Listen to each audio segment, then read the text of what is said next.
السلام علیکم ویورز، آپ دیکھ رہے ہیں ہمارا یوٹیوب چینل ایجوکیشن ہب، جس میں آج کی ویڈیو غیر افسانوی ادب کی ایک قسم سوانح عمری پر مبنی ہے۔ تو سب سے پہلے بات کرتے ہیں غیر افسانوی ادب اور اس کی اقسام کی۔ غیر افسانوی ادب میں فنکشن کے علاوہ ہر طرح کی نثری تحریر شامل ہے۔ اس کی بالعموم درج ذیل صورتیں ہیں: سوانح عمری، آپ بیتی، خاکہ، سفرنامہ، مکتوب نگاری، طنز و مزاح اور مضامون اس کی اقسام میں شامل ہیں۔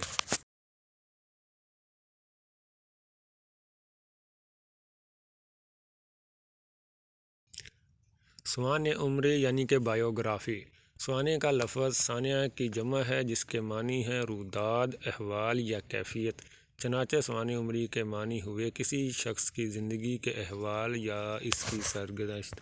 سوانح نگار کسی شخص کی ولادت سے وفات تک کے حالات چونکہ تفصیل کے ساتھ بیان کرتا ہے، اسی لیے ضروری ہے کہ وہ اپنے موضوع سے پوری طرح آگاہ ہو اور جس شخص کی وہ سوانح عمری ترتیب دے رہا ہے اس کے ساتھ اس کا قریبی رابطہ ہو، یا اس شخص کا مطالعہ اس طرح کیا ہو کہ اس کا کوئی گوشہ بھی مخفی نہ رہا ہو۔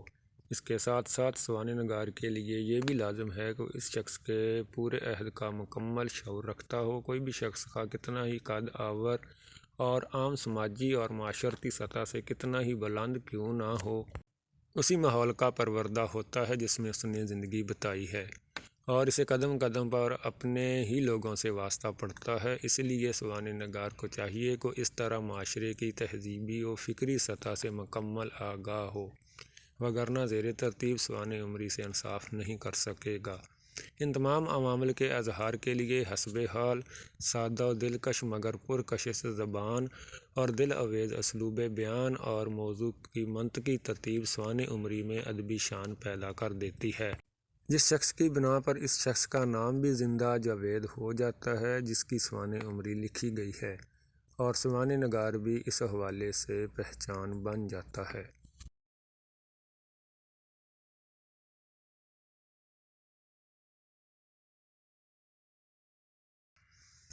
ہر چند قدیم تذکروں میں کچھ شعراء کے مختلف حالات مل جاتے ہیں، تاہم اردو میں سب سے پہلے مولانا حالی نے باقاعدہ طور پر سوانح عمری لکھی۔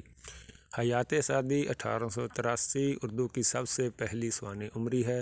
مولانا حالی نے یادگار غالب 1897 لکھی جو کہ ان کے استاد محترم مرزا غالب کی یادگار سوانح عمری ہے، اور حیات جاوید 1901 میں ان کے مربی و محسن سر سید احمد خان کی سوانح عمری ہے، جس میں سر سید احمد خان کے احوال و آثار اور ان کے کارہائے نمایاں اس طرح والہانہ انداز اور اس قدر دلکش انداز تحریر میں بیان ہوئے ہیں کہ ضخم ہونے کے باوجود حیات جاوید اردو کی بہترین سوانح عمری شمار ہوتی ہے۔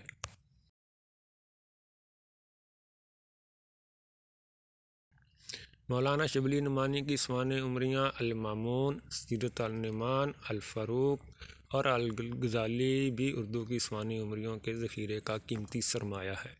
مولانا حالی اور مولانا شبلی نعمانی کی سوانح عمریوں کے بعد بھی بے شمار سوانح عمریاں لکھی گئی ہیں اور لکھی جا رہی ہیں، جن میں افتخار احمد صدیقی کی حیات النظیر، رئیس احمد جعفری کی سیرت محمد علی، سید سلیمان ندوی کی حیات شبلی اور عبد المجید صالح کی ذکر اقبال زیادہ اہم ہیں۔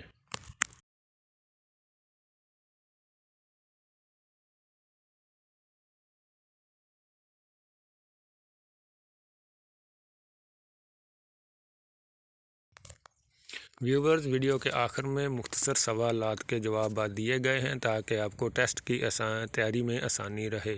اگر آپ نے ابھی تک ہمارا چینل سبسکرائب نہیں کیا تو اسے سبسکرائب کر لیں اور بیل آئیکن کو دبا لیں تاکہ ہماری ہر آنے والی نئی ویڈیو آپ تک بروقت پہنچتی رہے۔